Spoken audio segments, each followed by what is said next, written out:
right. Hello, everyone, and welcome to the Funeral Sounds podcast. I'm Matt Diamond, and with me today is Mark Garza. What up, cuz?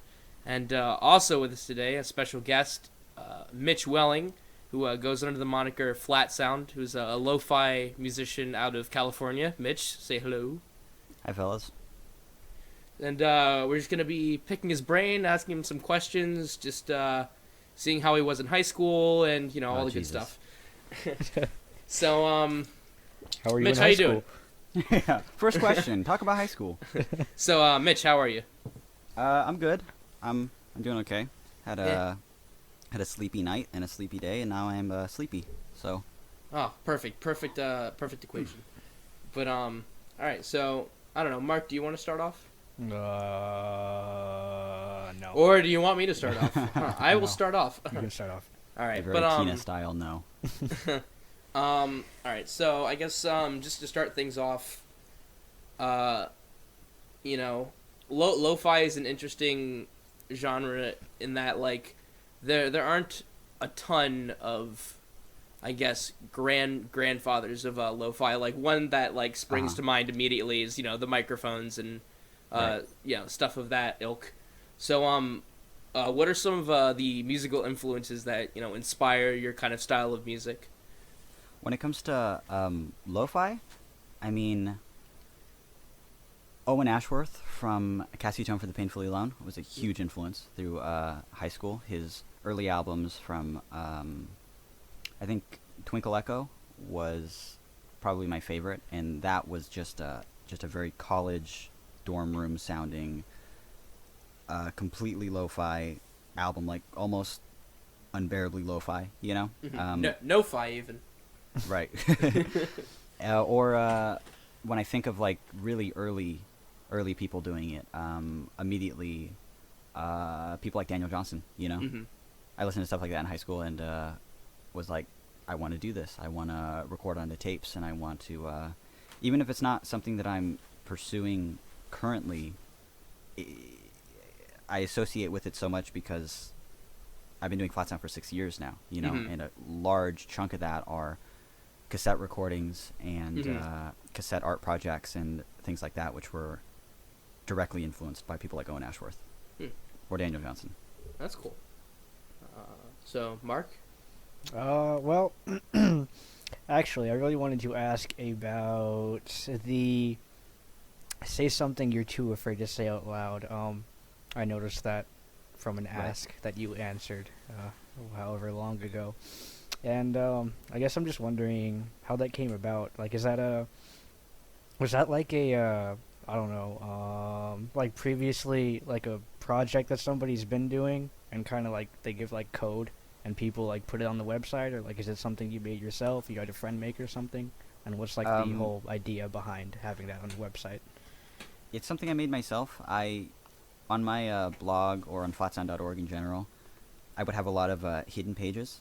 Some years ago, I would, if you clicked a portion of the page or maybe something you didn't know you could click, it would take you to a page with hidden poetry, which would lead to another page with more poetry, which would lead to another sort of, I like cheap HTML, interactive, sad things. And so I'd have a lot of things like that, and eventually I had the idea for a confessions page where a person would stumble across it and they would say something they're too afraid to say out loud. And I had the idea for a long time, and eventually I finally did it. It used to get not very many hits at all. I'd be stoked if I got like a handful a month, and I'd be like, oh my god, somebody stumbled across the page and they actually wrote in it. But since then, I sort of it's sort of right there on the front. It's not like a huge secret anymore because so many people know about it, because there's like the Flatsound chat and then the confessions page, and now we get so many hits a day on it. I actually feel kind of bad thinking about it because I read it so little, but only because the page honestly just isn't for me, you know? Mhm. It's not for me to read, it's for a person to stumble across it and use it as something. Mhm. And when I do actually read some stuff on it, it's fucking sad. Like, it's insanely sad. But yeah, it was just something I thought would be cool and is just sort of taken off, you know? Yeah. have reading any of those posts have any of has any of that like inspired like flat sound songs in the past? Um, no, but I could totally see it inspiring some in the future. Mm-hmm. But it's mostly because I'll read something and I'll really like a concept, and I'll be like, God, that's insanely beautiful. Like that's really really really beautiful. But I probably could never take from it, only because I'm not into the whole method acting style of writing. You know, I'll write what's actually happening in my life. Mm-hmm. Yeah. But I see a lot of those things, and I'm like, wow, those could so easily be songs. Like they're brilliant. They're really, really beautiful. But no, not yet. Mm-hmm.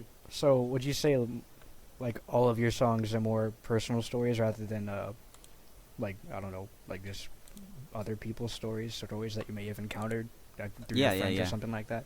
Yeah, I was actually talking to a friend recently about it who was telling me how his style of writing was more of like a method acting, style. Like I'll pretend to be this person for the sake of telling a story. Yeah. I tried doing that in the early years of Flatsound, and I felt so bad doing it because I'd write about such personal sounding things, and at the end of the day, I would just scrap the song because I was like, I don't have a loved one that died in a car crash, like that's it almost seems fucked up for me to Pretend write like a you song do. about It's it. like Yeah, it's like you're living when I have no vicariously. idea.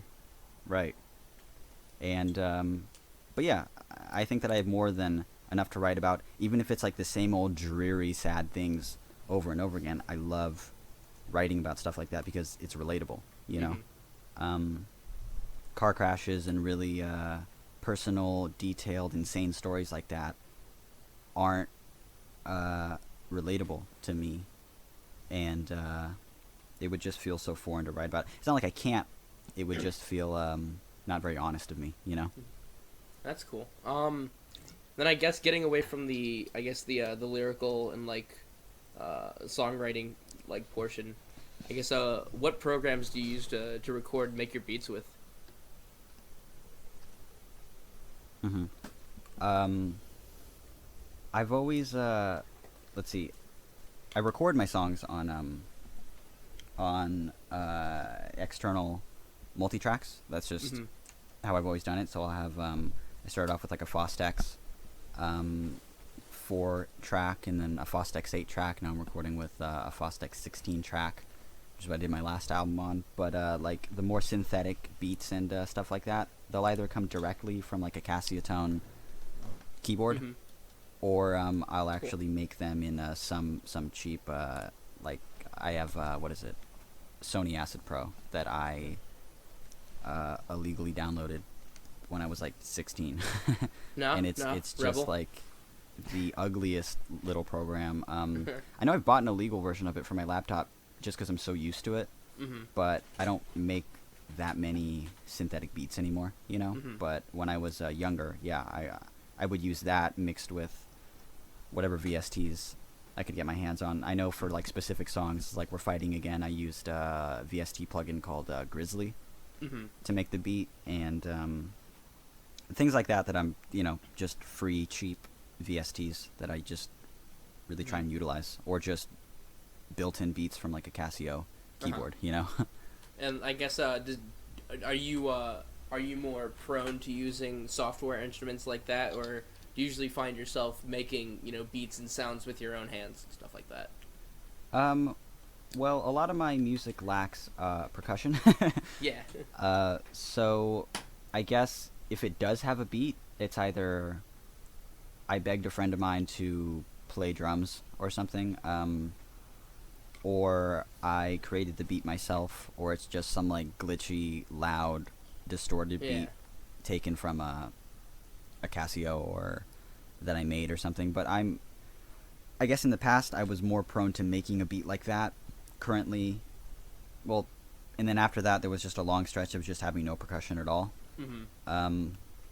And then now I'm writing for a new album, and the entire thing is going to be full band and have Awesome. live drums and stuff. So I guess since you're talking about live band, and is there any reason like why you don't like playing shows, because like I've noticed that I don't think I've found any live footage of you playing, and like Yeah. considering you've garnered like the amount of notice that you have, like that's pretty good, considering that you have pretty much no live presence whatsoever. Yeah. Well, I mean, there's two ways of starting out as a musician. You know, like people ask all the time, "How do you do this?" And the easiest way, or I guess the more straightforward way, is to do it like everybody else. You have to create music, and then you have to play shows, and then you have to and hustle. You know, you just have to play. Here's my music. Here's what I do. Maybe you'll like it. Whatever. I did that through the very beginning of Flatsound. I'd play shows at coffee shops and at people's houses and old shitty little like church gigs and small like empty venues, and it was shitty. It was really truly not a good experience for me. So at that point, I mean, like, there's like really old clips of like on like MySpace or something of me like playing shows and stuff, but I hit a point after a certain show where I just felt like shit, and I was like, you know what, I'm gonna focus on writing some really good albums, because at this point I have nothing to offer other than these songs that I wrote and no releases and no anything, you know. So I took some years off to just write and get really satisfied with my work and make these like really long, nice sounding albums that I truly liked. And in that time, fell into a pretty bad depression and dealt with anxiety, dealt with agoraphobia. At a certain point, I couldn't even leave the house enough to walk out to the mailbox to check the mail. You know, I literally couldn't play shows. I couldn't do anything. So I was like, I'm just gonna get good at writing. And now I'm actually gearing up for a new album, and I'm getting ready to do it all over again, you know, because I'm really grateful with the fan base that I have, because I got lucky. I got really, really lucky, because in that time where I was so sick I couldn't do anything except write, people started paying attention. And so few people can say that they didn't, because I have friends that are in bands, and the first thing that they do, they record an EP, they tour. And then they record another EP, and then they tour. And then they record maybe a full length, and then they tour. And then maybe they'll have people who are starting to pay attention to them, you know? So I'm really satisfied with the fan base that I do have. I'm happy that I got help, and then I started going to therapy. And I'm really stoked with the new album. I really can't wait to fucking play shows, you know? It's Are you planning any touring? After the album, yeah, sure. Awesome.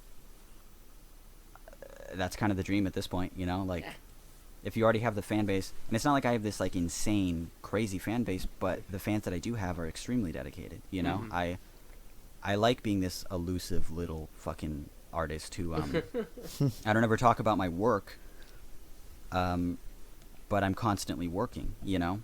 I fucking hate Facebook, but so I'm just hardly ever on it. But you know, my Facebook has so many likes on it. My blog has 1 million times more, but I don't showcase that. I just I work. I constantly work, and as a result, I have these fans that are like, I'm in this comfortable place right now where I can still be a total nobody. Like I'm a complete absolute nobody to almost everybody except my fans. And those fans have like Flatsound tattoos, and those fans buy Flatsound merch, and they pay my rent, you know. And it's amazing to be a nobody, but to be important to the right people that actually can relate to you. So that feels good. Well, you said a little earlier that you've been doing it for about 6 years now. So yeah, about. You've how many I guess full lengths would you say you've put out in that time? Well, I've recorded a lot of songs. Like Flatsound in itself is I've recorded, I don't know, 250 individual songs. Is there any like specific, I don't know, maybe song, but maybe just like albums in general that you'd go back and change it all, like just like that one sound that like whenever you listen to it you're just like, I wish I'd done this better, like I wish I'd taken this voicemail out and put it here, or Right. maybe I didn't put that creaky door sound here, you know. Right. I think that with like all my albums, Yeah. but that's just art, you know. Mhm. You sort of you make something and you look back and you always think I can do better, you know. So next time you do better. But I love my old albums. Mhm. I love the things that I look back and that like, wow, I was a shitty singer, you know, or Yeah. holy shit, I knew nothing about mixing. Like this sounds like garbage. Yeah. This is terrible, but it's really honest sounding, you know. Mhm. So there's nothing I could really do to make that sound better, Mhm. unless I were to like re-record a super old song, and I hate when artists do that, you know. Yeah. But I guess in regards to that, like what's your favorite song that you've written? Like what's that song that like you wrote it, you recorded it, it was completely finished, and then you listened back to it and you were like, I just fucking wrote that. What the fuck? So hard to say, honestly. Yeah. It's super hard to say because I don't know. I really, guess a full album or anything that you were just like, I can't believe I just did this. I guess a few years after I released I Clung to You Hoping We'd Both Drown, Mhm. I got to listen to it again after not hearing it in so long that it was like I was listening to somebody else's album, because when you finish an album, by the time it's released, you're already so fucking sick of it. You know, absolutely. you're I already totally get it. so over that album, you know, but everyone else isn't. Mhm. So you have to keep promoting it, and you're sort of in that era of being like, okay, this era was the I Clung to You era. You have to promote that, and you have to represent this time period in your life when all this stuff was happening, but you're already so sick of those songs. But after so long of actually not listening to that album, I listened to the whole thing like 6 months ago, Mhm. and I was like, holy shit, because it was like I didn't even write those songs, you know. Uh-huh. And it was the first time that I actually heard the album, and I actually got the appeal. Mhm. Instead of just genuinely trying to make something that I would like, I think that album will always be kind of special to me. It was my first real it was also my first real physical release. Mhm. So it was that turning point where I was just some person who wrote songs, and then suddenly I had a CD that I put up online, and I was shipping out orders to Germany and Israel and Japan, you know, and I was like, holy shit, I could do this, you know. So that was cool. I guess on the opposite spectrum of that, is there anything that you listen back to and you're just like, oh god, why the fuck did I ever write this? Like is there like any cringeworthy stuff that you listen back to and you're just like, why? I guess songs when I was like 16 years old. Yeah. I'll listen to it and I'm like, that's admittedly very corny, you know. That's Yeah. very that was really, it's just not written that well, and then Uh-huh. it's just very, I don't like my voice, and I don't like even what I'm singing about in the chorus is so corny, and but at the same time, I can show those songs to anybody and I can just shrug and be like, dude, I was 16, you know. Like I was in high school, and I was just starting out, and it's cute, you know. It's Uh-huh. cute how bad it is. I guess like, you know, you just said you're about to release a new album pretty soon. You're gonna start touring again. Like everything's coming up Millhouse. Where do you see Flatsound as a whole going within the next few years? Are you still gonna be doing it? Are you gonna make it bigger? Are you gonna try to I don't know, go back into that like kind of that writing bubble again? Right. I guess I'm really trying to move forward Mm-hmm. with a lot of stuff currently, and I got a lot of future projects right now that I'm extremely excited about. So this album is called "Cure of the Commonest Kind," Mm-hmm. and it was actually taken from a chapter in a Claire Weeks self-help novel called "Hope and Help for Your Nerves," and it was one of the first things that I read that after reading it, I was like, I know I'm going to get better. Mm-hmm. There's a chapter in there called Cure of the Commonest Kind of Nervous Illness.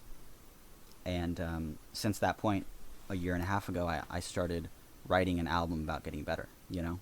Mm-hmm. All while getting out of a horrible 4-year relationship. Mm-hmm. I shouldn't call it horrible, you know, because it lasted for 4 years, but the horrible end of a 4-year relationship, and coming to terms with the fact that I actually did need help, going to therapy and writing, you know? So after that album's actually recorded, I just want to promote it. I want to tour. I want to turn Flatsound into more of a, at least for live performances, I want it to be sort of a band, you know? Mm-hmm. And I just want to travel and play people's, like, houses and meet people and hug people and play cool shows and write. I like writing. I still love writing. Mm-hmm. I want to keep writing, even if it's not songs, you know, poems and poetry books and stuff like that.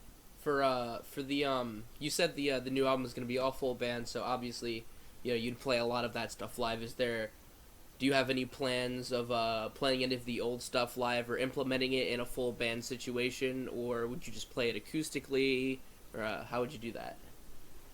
I guess the acoustic songs I would play acoustically. I'm more so concerned, like, the songs that have, like, that are, like, really synthetic sounding. Mm-hmm. I don't know how I'm going to pull those off live, because I do want to include them. I just don't know what the stage is even going to look like, if it's going to have, like a full band setup, and then on the side there's going to be, like, old keyboards and shit to make noise with and pedals, you know, to just pull off some of the old stuff too. But I know I want to make it happen, even if it's hard, you know. In the early stages of me playing shows, I knew that I loved experimenting on stage. I knew that I loved looping, and I loved pedals, and I loved playing a cello bow on a guitar through a pedal, and I loved cymbal scraping and making uncomfortable, weird, loud, experimental noise, you know? That's cool. I guess one more question before we take a little break and put on one of your tunes. What's the biggest reason that you're doing your music? Like, is it cathartic? Is it like just a really big creative outlet? Is it just really fun? Or You love the money? is it a Guys. cash cow? What can I say? It's the money. No, no. The it's extremely cathartic. It was since the beginning. You know, it's weird because when I started making music, it was like, I want to make music. I want to hear my own songs. You know, I want to write something and then listen to it and be like, holy shit, I wrote that.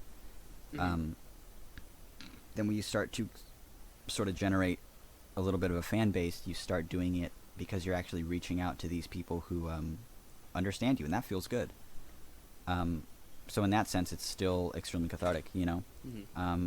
Sometimes you'll write something and it's kind of just because you want to write a song, and sometimes you really write something, you work for however long just on the lyrics, and you rehearse it, and you finally put it out. It's so personal to you, and people actually love it, and that feels good too. And it's almost weird now because now it's my job. It's the only thing I do for money, you know? It's iTunes sales mixed with Spotify, mixed with other digital distro, mixed with merch. So it's weird now that it's my job, but that doesn't change why I do this or how I do it. You know, it's just sort of taking advantage of this really cool opportunity that was put in front of me. You know? Yeah. No, that's definitely really respectable. We're gonna take a quick break, and this is a Flatsound song, Old Lumina, off the album I Clung to You, Hoping We'd Both Drown, and we'll be back in just a few minutes. You stand so still, you stand so still like pillar you stand behind, and I have no limbs, I'm just a head in your lap. I can't believe I let it get this bad, 'cause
fall asleep until the sun explodes and everyone is forced to start over.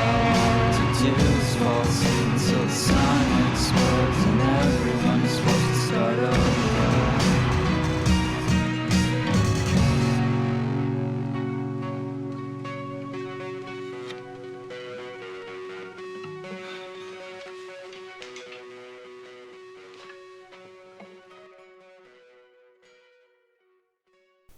And we're back, and that was Old Lumina off of I Clung to You Hoping We Both Drown by Flatsound. And just get back into the interview. We talked about like really serious stuff, so let's I don't know, get more lighter. All right, so this is a hug, marry, jail question. Hug Okay. one, marry one, and send the other one to jail. Kesha, Britney Spears, and Celine Dion. Ah, God. I guess that's so hard. I guess I would. Can I marry younger Britney, or is it like a modern day? Well, then that means like, is it a younger modern day Young Celine Dion? Yeah. I want to put them all in jail and marry a young Britney. Yeah.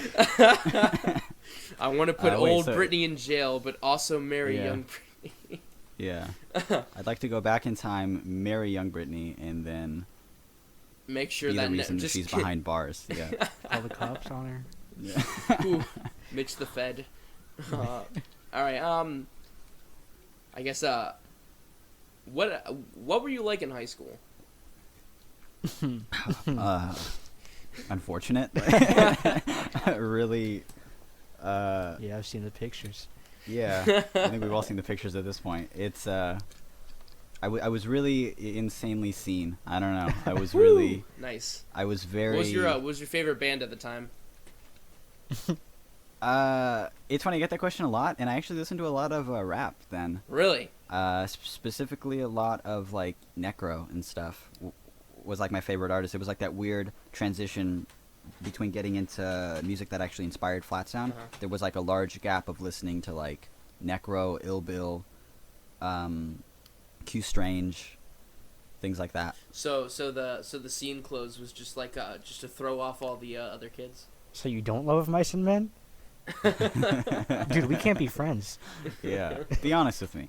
No, yeah, I don't know. It was just I fell into it so hard. I don't know what happened, man. Like, I was just a scrub who loved rap, and then I was kind of I just sort of fell into it. Was like this weird. I was like evolving. I was like a Pokemon. I was like just Yeah. a little scrub in middle school, and then it's like, oh, goth, and then it's like, oh, emo, and then I just exploded.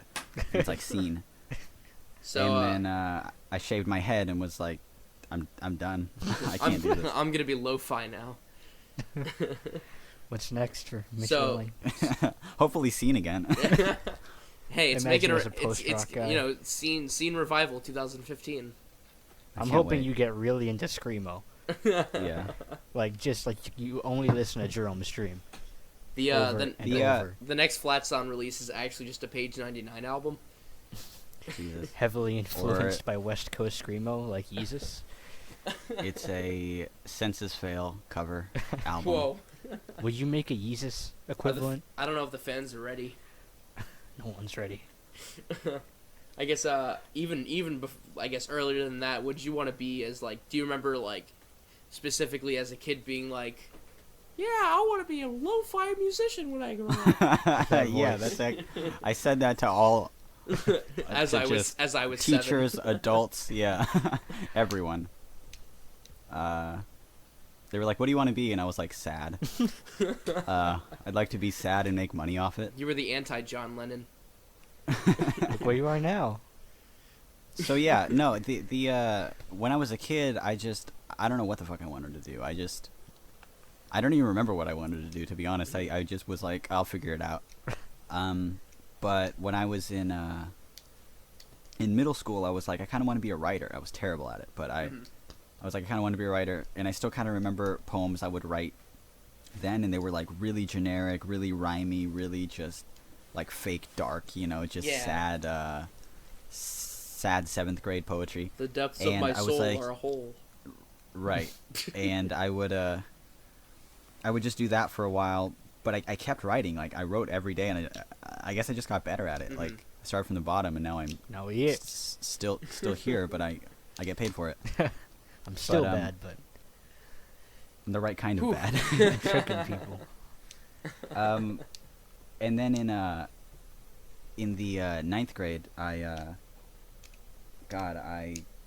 sort of wanted to rap Nice. for quite a while, because it's like all I listened to, and it's like all I would really pay attention to, and still to this day, I fucking love. Are we gonna say a rap fusion B-sides album from Flatsound anytime soon?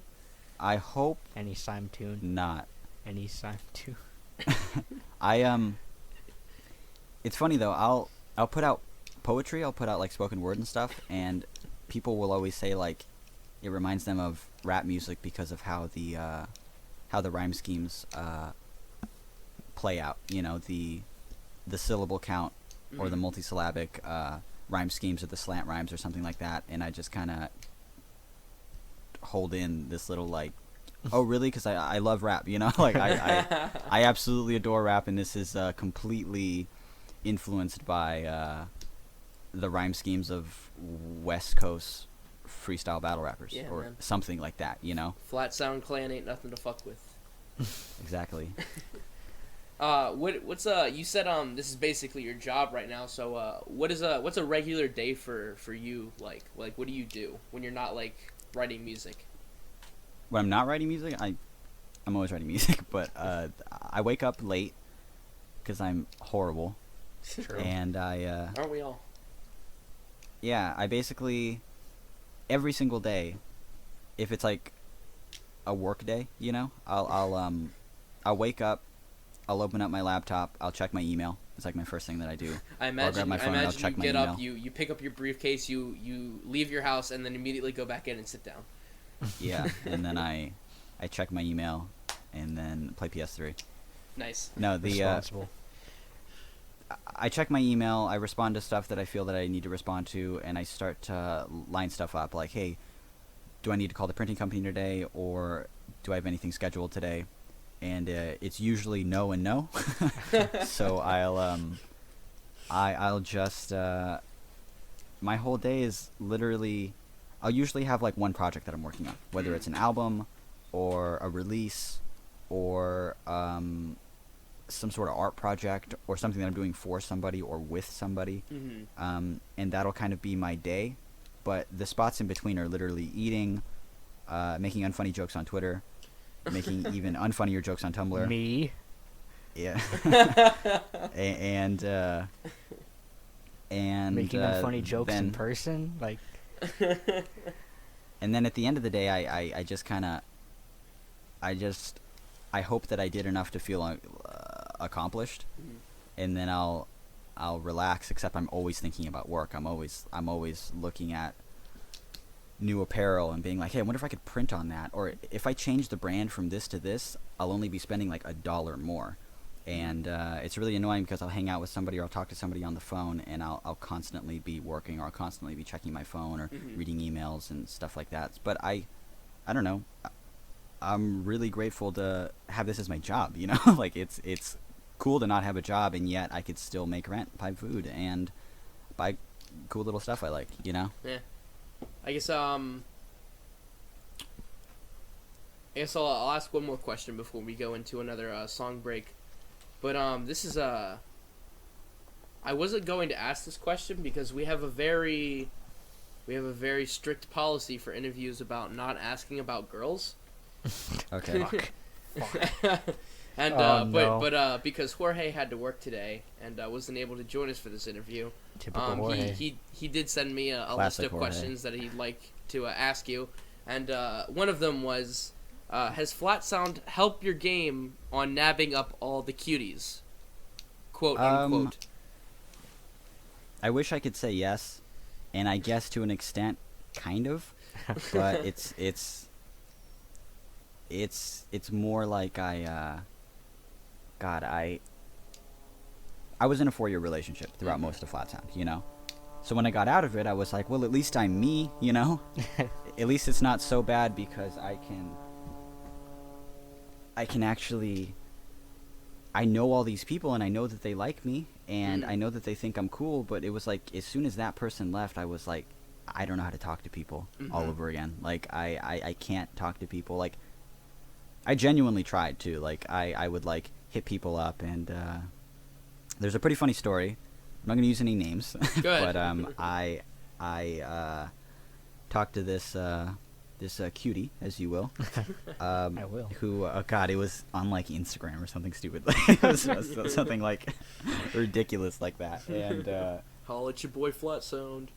yeah, and I was like, hey, like, yo, what up? And because she was always like liking shit, and she was like, oh my god, hey, what's up? And I was like, what's up? And I got her number and I realized it was my area code and I was like, holy hell, like, oh, I'm in there.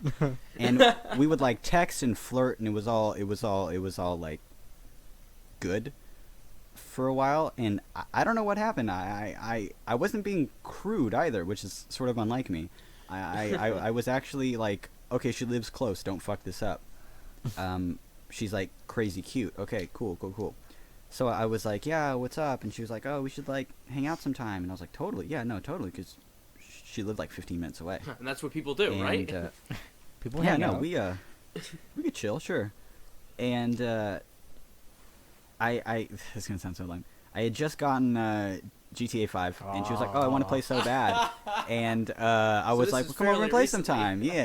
Yeah, no, it was like not too long ago. Like October or something like that. Yeah. And or maybe I'm mixing up two stories. But the point is, she was like crazy flirting, right, fellas, red boys? Yeah. She was like so clearly flirting. She's like, oh, I want to spend the night if that's okay. Da da da. I was like, oh, absolutely, sure, yeah, totally. And all I said was, it's gonna be so fun. That's all I said was. Oh man. I was like, I can't wait. It's gonna be so fun. And she was literally like, I'm sorry. It's gonna be fun now. Is it gonna be fun? And I was just like, And I just started backpedaling like, well, I don't. And she was just like, okay, I'm sorry. I just hate when guys just assume that of me. And I was like, oh Lord. And oh no. Mitch fucked. yeah, that was as close as I've gone. I mean, I've been in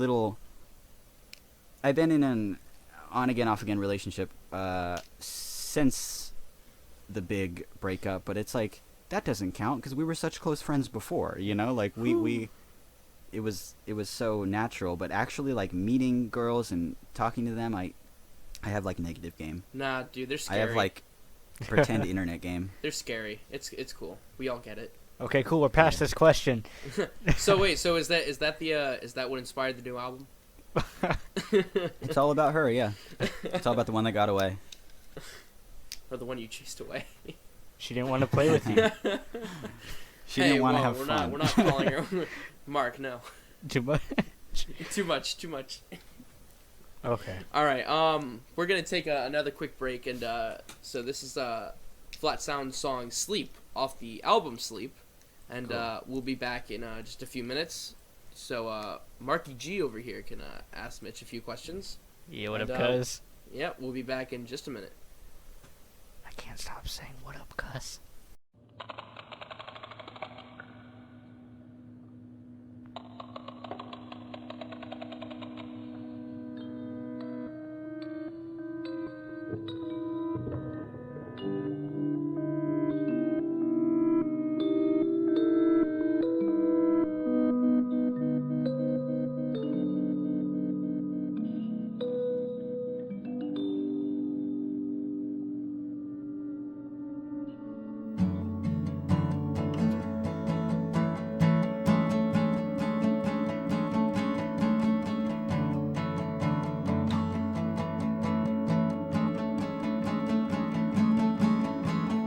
I lose control of my heart. I can't keep up without losing my breath. It's been this way from the start. I need rest. Go to sleep at a decent decent time when I find something worth waking up for. I'll go to sleep at a decent time when I find something worth waking up for.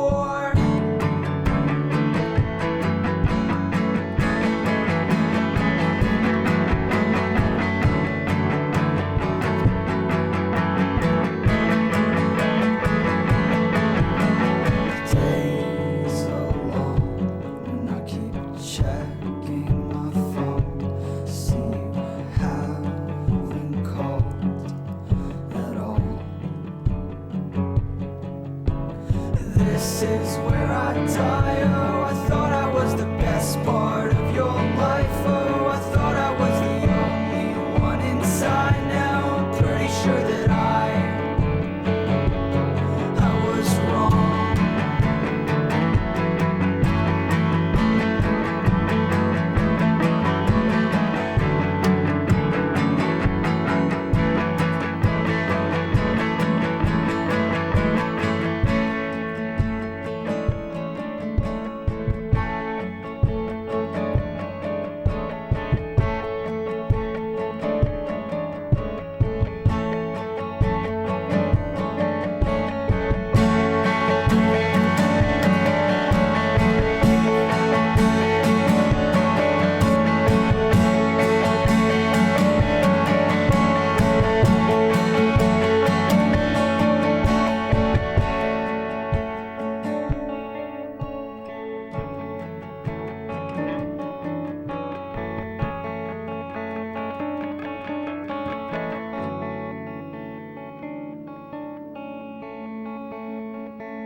All right, and we're back. That was "Sleep" off of the album "Sleep" by Flatsound. I've taken up a good amount of the podcast. I think Mark here would have a few questions for Mitch. Mark, if you want to take the floor. So it's only you and I. Okay. Well, now I'm intimidated. Okay. So, back tracing to the beginning of the interview, I wanted to ask, since I'm, having my own little kind of, what's the word? Four-way for gray for I can't even pronounce. I can't pronounce. Yeah, words. what are you saying? You're having a four-way? Since I'm having my own little four-way, I wanted to ask you what you're doing later. Yo, dude, you got GTA 5? Dude, that'd be a lot of fun. Okay. Okay. So, we were talking about say something you're too afraid to say out loud, and you talked about how right. you love HTML, like fucking with, here's dumb shit you can find if you want to find it. Yeah, I dig it. Script So, did you write the entire website yourself? Are you like a did you study web design at some point? Like, hey, okay. No. I'm actually not good at HTML at all. It's like I'll just take what I've known over the years to like alter things, or I'm just literally for stuff like that. The comments itself is from htmlcommentbox.com, and it's just like a generated code that I just altered and altered and altered. I just essentially work with a lot of generated code, and I'll say like, "Hey, this looks cheap, corny, and sad." And it's Flatsound. That's sort of yeah. That's it. That's who I am.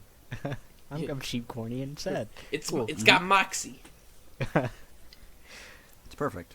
So yeah, I'll literally go to like html.am and just build pages from there and be like, okay, well, there's the coding for that. And it's not that easy, but it's sort of that easy. Yeah. And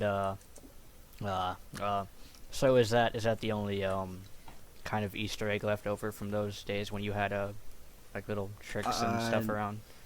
No, there's still pages that exist. There's just no way to get to them unless you like know about them. There's like, and like, I don't even know them at this point. They're just like flatsound.org or blog.flatsound.org / like a special symbol or something. And it'll take you to like an old like poetry page, like an interactive poetry page where there's just a bunch of symbols or letters in a row, and then you hover over them to read parts of the poem because of the rollover text, you know, or Yeah. little things like that, or things that you can click, or links. I had this fake quiz up for a while that generated I forget what it said. Some kind of, it was just a really depressing quiz, and then when you hit the result, it was just this positive message that said that everything's going to be better one day, you know? Mm-hmm. Shit like that might still exist, but it's literally from like 2-3 years ago. Yeah, I was I was looking at the code, trying to figure out where all these links were. And yeah, that's it. There's a lot of like end Tumblr code, begin Tumblr code comments. So apparently it's like constant just Tumblr code. For the Flatsound.org? Yeah. Yeah, well, no, Flatsound.org was Flatsound. I shouldn't even be saying this. Flatsound.org is a blog that I don't use as a blog, so I'm just using a server space. Oh, okay. Yeah. So if there's any Tumblr code in it, it's because it's supposed to be a Tumblr blog. It just really doesn't function as a blog because a Tumblr gives you absolute control over the HTML, so you could put anything you want up there. Yeah. Theoretically, I could get it taken down, and then in which case I would just probably... I mean, I probably still have some server space somewhere. I just don't want to host it and put it... It's just so much easier with Tumblr. Yeah. And all I needed really was like a thing to host the chat, the confessions page. The Flatsound.org is essentially just an enter page anyway, you know? Yeah, like a landing thing. Right. I mostly did that because my blog used to be Flatsound.org, and I knew that so many people that like genuinely wanted to work with me, or, you know, I've scored small indie flicks in the past, or people who email me and they want to work with me. I'd hate for them to Google Flatsound, go to Flatsound.org, and then be immediately greeted by my blog, because it's just like... Beautiful blog it is. It's just me making like unfunny jokes or dick jokes, or responding to people or being sarcastic or something. Responding to dick jokes. I think all of your responses are sarcastic. Yeah. But they're entertaining, so, you know, there's that. It's so much fun. Yes. They I knew that I needed an enter page, and I had to make the blog blog.flatsound.org, so they know, like, okay, this is my blog, and it does not represent flatsound.org. It's just This is part me of it. being Mhm. dumb. These are my flaws. Ignore them. This is where I post all my selfies. And, well... Mark, do you want me to ask a few more? I have No, a few I more. got this. Okay. Jorge has a few more. Oh yeah, Jorge has a few more. So, I feel bad. I feel bad because Jorge. I'm gonna throw Jorge under the bus because he's a weenie who has a job. he is indeed a weenie who has a He job. he actually has his own musical project. It's called Personality Disorders, and a lot of his stuff stems like very heavily influenced from Flatsound and the stuff that you've been doing over the years. He just put out a tape called Company very recently, and Oh God. it does feature Marky G over here. Getting all in, emotional and sentimental. in voicemail There we form. go. But that was killer. Oh, but I don't know. I guess off of that, is there? Do you know if there's like been anyone else who's like actively come up to you and been like, hey, you know, I have a lo-fi project. You know, you're a big influence of that. You know, have you stemmed any other kind of like musical projects like just through your fans?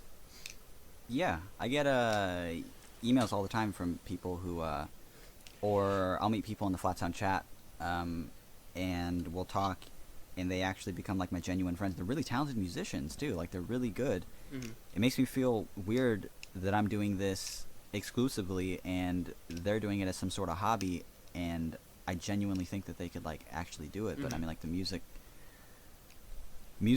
business, even indie music business, is so difficult to get into in a really secure and consistent way, you know? Yeah. But yeah, I have a lot of people who come up and say, you were an influence to this, we listened to my album, or we listened to this or that. I don't necessarily love it when, because I don't know. I don't love it when people send me emails and they're just like, "Hey, I sent you something, you never responded." And I'm just like, I don't know what to tell you. Like, didn't. You're right. You are I'm not correct. fucking Superman. Yeah, I probably saw it and here didn't here respond, here is a or response. Love, Mitch. Yeah. Man, Jorge's gonna be so Yeah. mad that I plugged PD.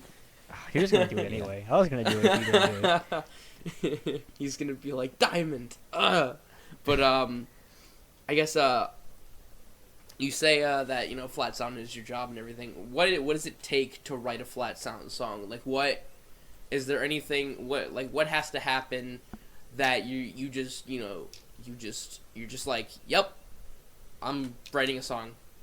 Definitely gonna write a song today because of that. Well, it's not necessarily that something happens and I'm like, I need to write about that, because. Well, I mean more of like well, how like there's like a thought process come up that like Right. sparks. I guess so. It's more. I mean, I get questions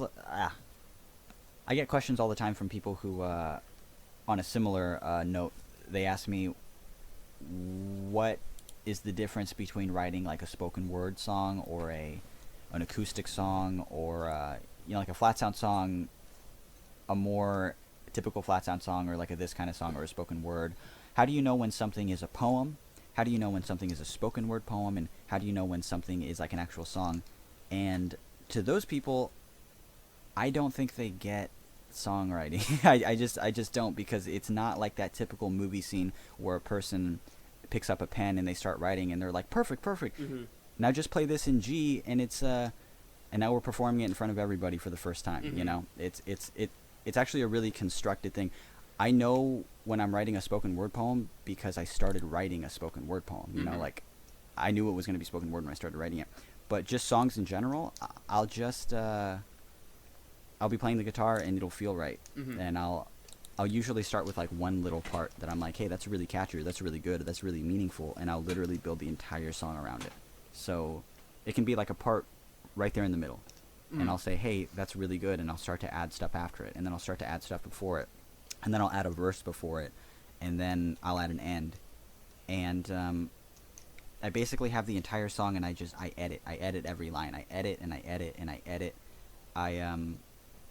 Without sounding incredibly corny, this is going to sound really, really corny, but it's the only accurate way that I know how to describe it to somebody who wants to write at least in a similar way that I do, or just wants to know how I do it. I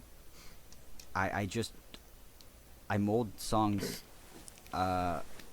slowly. I just mold them like someone would mold clay, or just to just chip away at a sculpture. You write a line, you erase it, and you write a line, and you erase it, and you write a line, and then it's perfect. And then sometimes this line, it doesn't go with that line, so you edit it and you edit it and you edit it until it does, because I can't stand when things sound forced. I can't stand when things sound like you're only saying it because it rhymes. And I see that with a lot of music, and it makes me cringe, because I'm just like, it's so lazy sounding. It's so, and I guess that's why I can look back at even my early work and I'll say, like, I wasn't as good as I am now, at least personally speaking, but I think it's okay, because that was literally the best I could do at the time, and I guess, yeah, I pick up a guitar, I think this would be cool, or I'll start playing something, or I'll sing a little bit of something, and I say, hey, that's really good, I can mold a whole song around that, and I'll usually do that. Mark? Yes. What up, cuz? I can't stop. I really can't. It's a problem. Nick Jones has infected all of us. Nick Jones is... Nick Jones. Okay. I don't think Mitch gets that reference, but He I doesn't don't. get any other We references. just, So let's go on here. Roll along. So, like... Mark, did you run out of questions? Yeah, he's just like, so, how you been? What do you like to What'd you eat drink? today? Yeah, I'm drinking water right now. It's You a got water this old guy? glass bottle, and yeah, no, I love water. If we're being serious, See, I do enjoy the aqua. See, he asked that question, but that's actually question number 18 on the question list that Jorge sent me. Yeah, and he's really fucking up the schedule at the moment, so we're gonna have to take a break. God damn it, Jorge. What do you like to do other than music? What's your favorite non-music activity? Art in general, writing, and then I watch a lot of battle rap. Oh, nice. I love that. Yeah. I love that transition from like a lot of art, a lot of writing, and just battle rap. Just copious amounts of rap battles, and saw Disaster versus Pat Stay last night. It was a title match. It was underwhelming in my opinion, but almost all title matches are. No, I'm extremely into battle rap, writing, art, playing with my cats. I don't really do much else. I like really weird shit. I like really specific. Like, I was a vegan for 5 years. I'm still pretty much vegan now. I just am less strict about it after 5 years of being so strict about it. And I guess I'm just sort of gearing up for like stuff like tour, because I don't want to be an asshole on tour. That's really it. How to be a nice guy.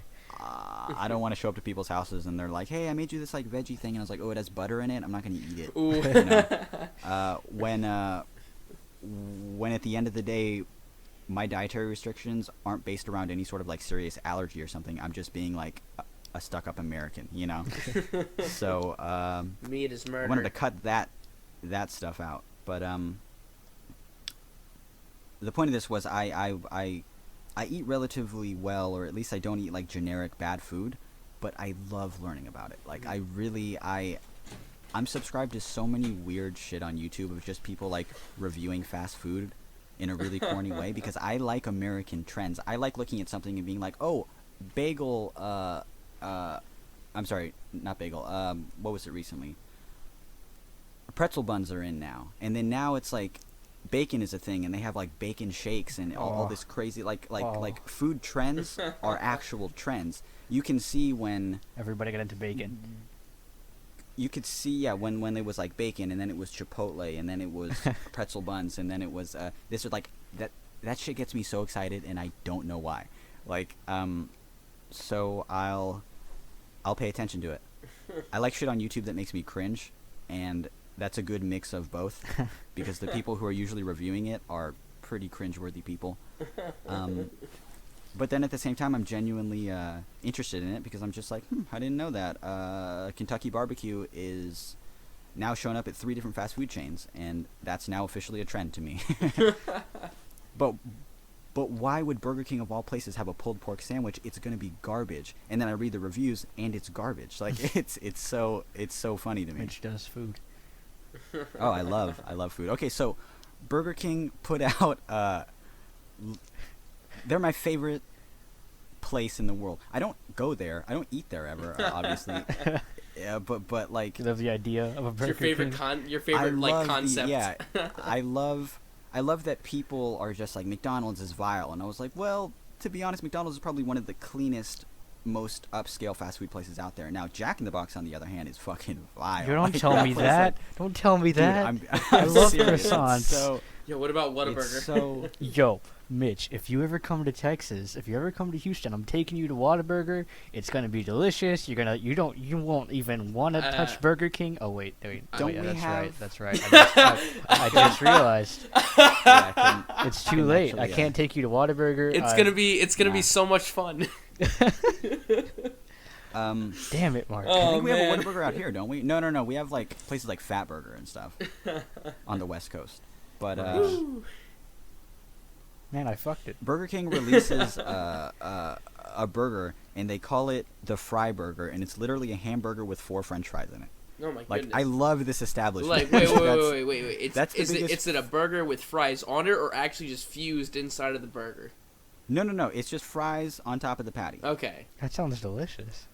It's called the Fry. Well, who the fuck couldn't do that on their own? Like, Yeah. Yeah, but like they Literally probably just- have like a method or something like. No, this is how you make the no, fries. Mark, it's just Mark, 4 Mark, fries I've- on top of a burger, and Mark. they're like, "It's the Fry Burger. Please buy it." Mark, I've And- worked in fast food restaurants. Like, there are people who have like specifically ordered like, give me the Whopper and please put the French fries on top of it, even though they could have done it Right. themselves. They just asked for the people to do it anyway.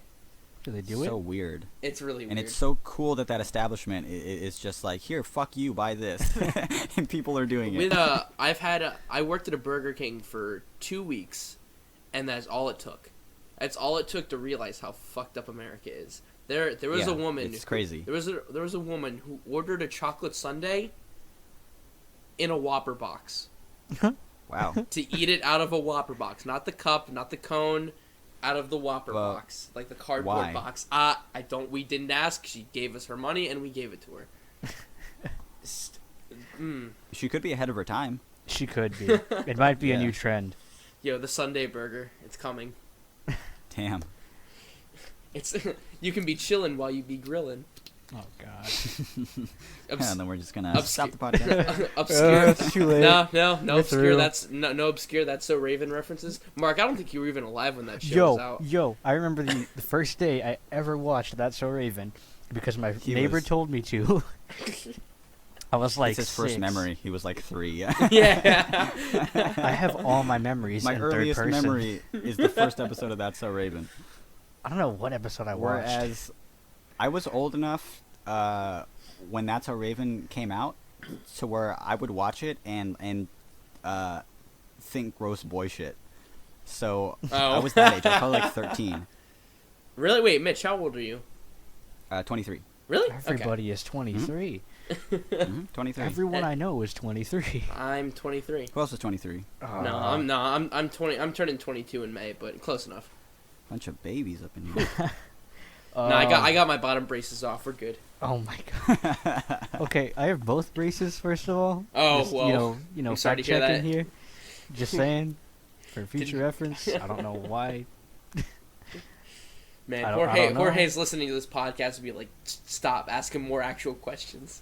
I knew I should Like, have. ask him more about Burger King. Ask him more about high school. So, I can't let it go. Mark, So who is this Jorge character, and would I consider him a competition? a top or a power Competition, bottom? I would say. I mean, as far as like his music competition. I mean, he hates himself. Yeah. Is he he's, stepping into my ring, trying to take some fans? I mean, do a split and see what Right. people say. That's a good start. I'll split his face open is what I'll do. Jorge, Whoa. if you're listening to the Okay. Well. I don't know. Mark, do you have anything else to ask Mitch? Probably. I keep thinking about your scene phase, like, who? Okay. Who is Kelly Curbstomp? Oh God. I got that question so much online after I posted those pictures. What other answer do you think there is other than just some scene bitch? Like, who else would it be? Like, it's just some girl that I knew who was like a friend around here. She was like a friend of a friend. Like, we hung out like a few times. She was like big on MySpace, super scene. And that was all the rage in 2006 was you would just sort of make signs and be like, oh, this is for you. I'm also seen. Look at my That's hair. pretty much all. Yeah, look at my hair. Look at yours. We acknowledge that we are what we are. Yeah. Here's your name on a sign, and look, there's mine. Hey. There's X's her around name- it. Her name was Kelly Curbstomp, and she had like a picture of like on her hand. It was like Mitch with like a heart or something. What would your scene name have been? Didn't I say? I think it's at the beginning of the podcast, or even before it started. I made a joke that it was Mitch Murder with like a trademark. Mitch symbol. Murder. Yeah. Yeah, Yeah. that'd be tight. Yo. I'm still thinking about it. I should have done it. You should have. honestly. Like, I'm kind of disappointed. The R is the most dangerous letter of the alphabet. That's why it's called murder, not muck duck. No Office references either. Ooh, man. I don't know. Oh well. I don't know what's going on. Yeah, you weren't alive when that show came out either. Which one? Yeah. The U.S. sort of, version or the U.K. version? Both. Either way, it's sort of an adult thing. See, but I watched The Office, and I could not. I just can't handle Steve Carell. Really? Like, Why? I Really? just okay. I don't like the literally never humor. heard anyone. I've never heard anyone talk ill of Steve Carell. It's not that I don't like Steve Carell. There are It's people who just- don't like Robin Williams. There are people who don't like Will Those Ferrell. people don't exist. Robin Williams is terrific. Go to hell. I like Robin Williams, but I've never heard anyone be like, Maybe yeah, that's it's, Steve Okay, Carell okay. guy. Fuck him. Okay, I don't not like Steve Carell. I just don't like him in The Office. Here is why. I don't. Probably an age thing, right? No, like I just don't like the humor. Like, I get it. Right. I get it. There's like an age gap of the humor. Like here's us and we get it, and here's Well, you. no, man. Like, like it's okay. They The say point- things like adultery and marriage and Like, what's pregnancy that, right? and- Like, what's a pregnant? Like, Yeah, what's a pregnant? but What's a 401k? no, that's a good point. What is that like? That's a retirement plan, right? All right, say your thing about Steve Carell. Okay. It's not that I don't like Steve Carell. It's that The Office is based around cringeworthy humor, and I'm more one to cringe than laugh, because I'm just like, no, don't do that. No, Steve, come on, True. Steve, True. Steve, True. Steve, don't say. Um, Oh, he said it. This is bad. So, you don't like cringe comedy then? I mean, I can't think of any other cringe comedy that I've watched. So Have either of you seen the British version of I think it's called what is it? The Inbetweeners. It's on Netflix. They have No. 12 seasons. I've heard. I know they just put out like a movie like very recently. Oh right. I highly suggest you guys both. Well, I don't know about you, but if you like cringe comedy, it's some of the best shit. It's like really good dry British humor on top of just really cringe shit. Nice. And it's super funny. Season 2 is aight. Season 1 is genius. I don't get it. Like, I only watched that show up to season 2.5 because of Jim and Pam.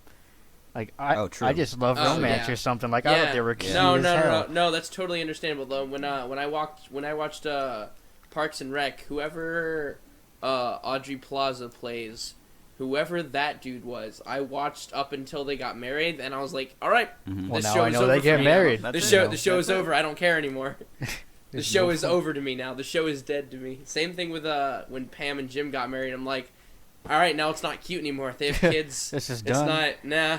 Yeah. I've heard that they're, like, seemingly growing apart as of late in that show, which is really depressing to me. I mean, it ended. In The Office? well, like, Or O- Parks and Rec? Yeah, Jim the and Pam. Office.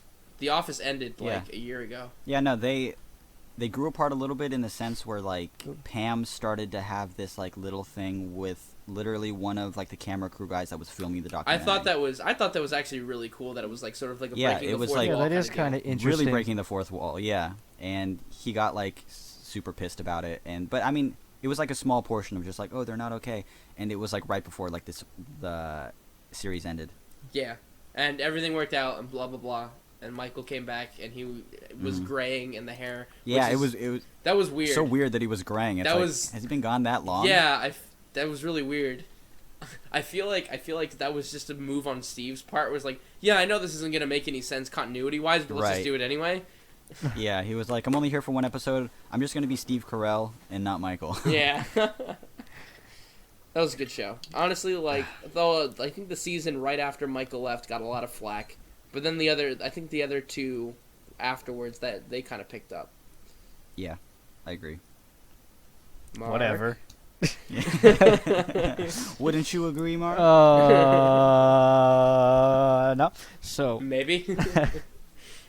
I'm going to tell you that story. I'm going to go ahead and tell you that story after the podcast. Oh man, you're in It's- for a treat. It's going to be something. Whatever. But, with that being said, did you watch Breaking Bad? Me? Yeah. Give me 1 second, because I do got some shit to say about that. Oh, Christ. Did you write an essay? Like, No. Is it Actually, just the have new to- Flatsound album?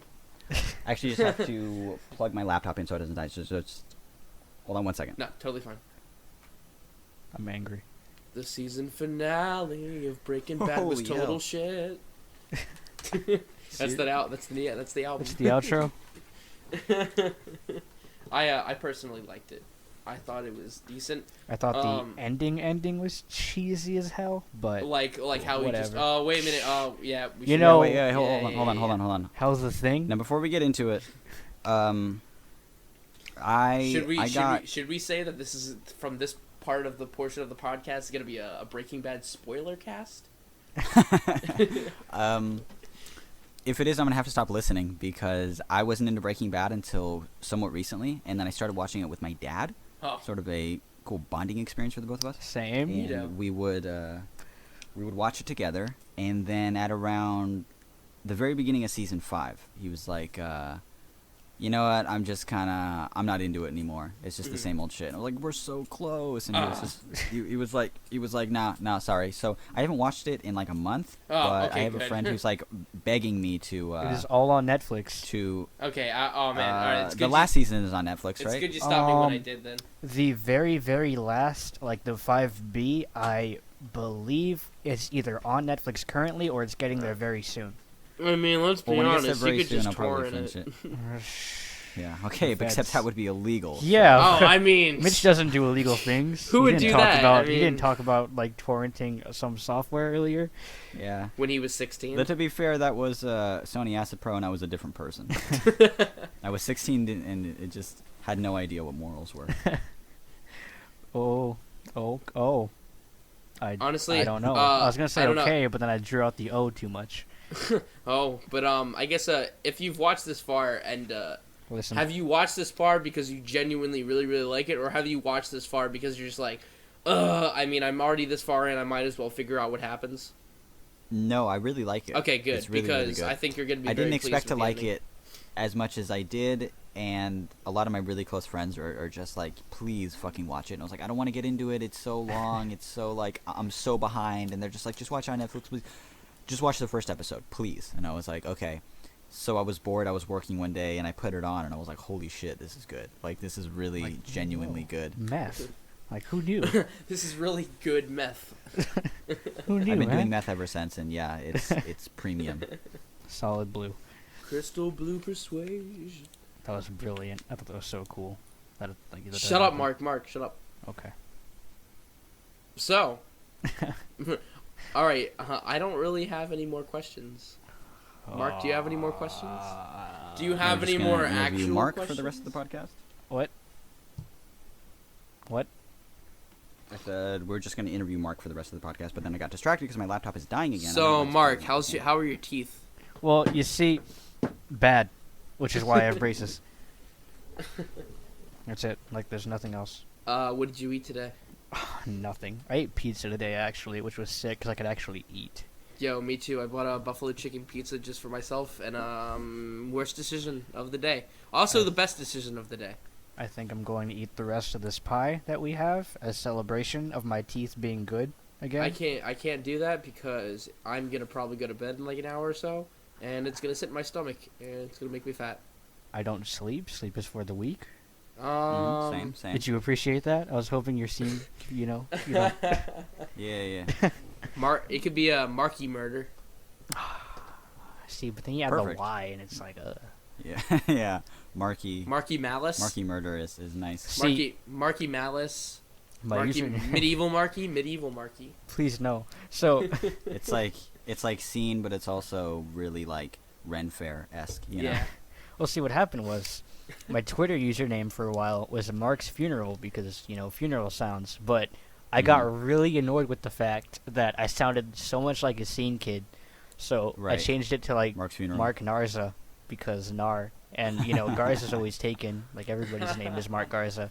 I knew this kid in middle school. His name was Mark Antonio Garza. My middle name is Anthony.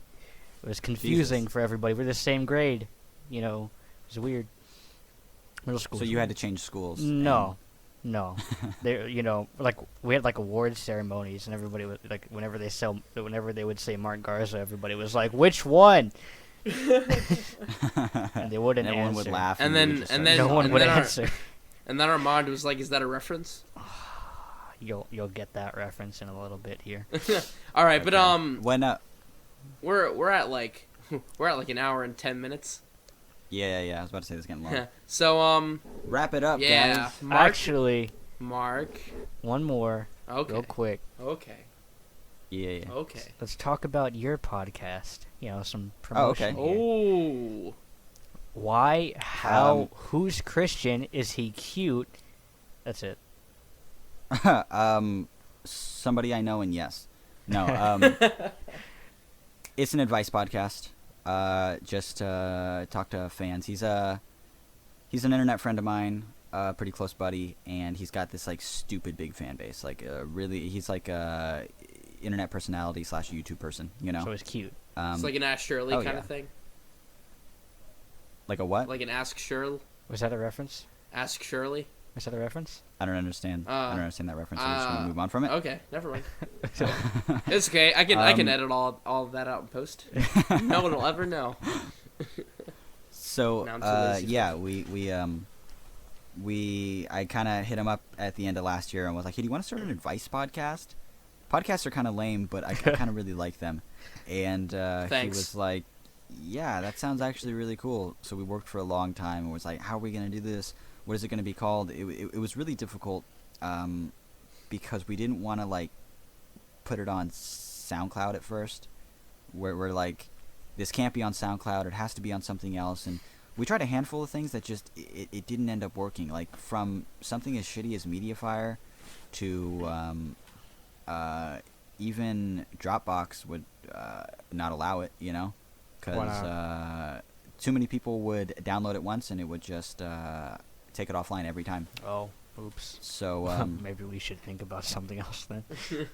yeah, the currently we do archive.org. Yeah. Just to host the audio, Yeah. and then put the audio into the put the raw MP3 file into Tumblr so that it would play with Tumblr players, and then allow our download link to either be that or SoundCloud. And do it from there. It took a lot of tweaking for it to be like, how do we do this without it crashing so it's stable, but also playing with Tumblr's horrible players? True. Very true. Very horrible. So that's what we're doing now. But yeah, it's an advice podcast. We answer questions half-heartedly and give advice. And I mean, so you're kind of this- stuck in a rut you here, should- man. Sorry. This you is should do this. This question is from user 37J. Yeah. Girl I like doesn't like me. What should I do? Write a song about it. Yeah. That's a pretty accurate sum up of what we do. It's just like, I think you should do this, but to be honest, I don't know. to be honest, it sounds a little like a personal problem. This question's from Flatsound, and Not like this is an advice podcast. no, fat with a PH. Oh no. I thought like real big fish with a PH for a second. Like, Real big fat sound. All right, we're going at 1:13. yeah, this is obviously gotten worse as we've gone on. All right. So to conclude, Mitch, is there anything you just want to say to your fans or just anybody in general? Fuck off. Shout outs to a big, just a group fuck off from all of us. No, anyone who's listening to a podcast for an hour and 15 minutes, congrats. Dedication. You know, that's awesome. Thank you for listening to all of this, or for listening to my music, or if I pointed you in this direction, check out Funeral Sounds. You know. Hey, what up, guys? Yo, holla. And We're pretty okay. keep supporting Flatsound. Thanks for listening to my podcast and new album, a bunch of new shit that I can't even talk about, honestly. But it's gonna be tight. It's gonna be really, really cool stuff. Yeah, I'm kind of offended. I thought we were close. Yeah. No, well, Doesn't know the Handsy you story thought yet. wrong. I don't know what to tell you. It's true. That's when it starts. But yeah, thanks for everything. I'm giving a thumbs up right now. You can't see it. All right, Feel cool. Mitch, thanks for joining us, and thanks for surviving through all of this. Jesus. This torture. Thank Mark? you for the Scene Kid pictures. No problem. All right, It's and I can do for the internet. so this has been the Funeral Sounds podcast with Mitch Welling, aka Flatsound. I'm Matt Diamond. Oh, you do it. I can't talk, man. Yeah. And that's Mark Garza. I'm gonna have to edit that out. And thank you for listening, and have a lovely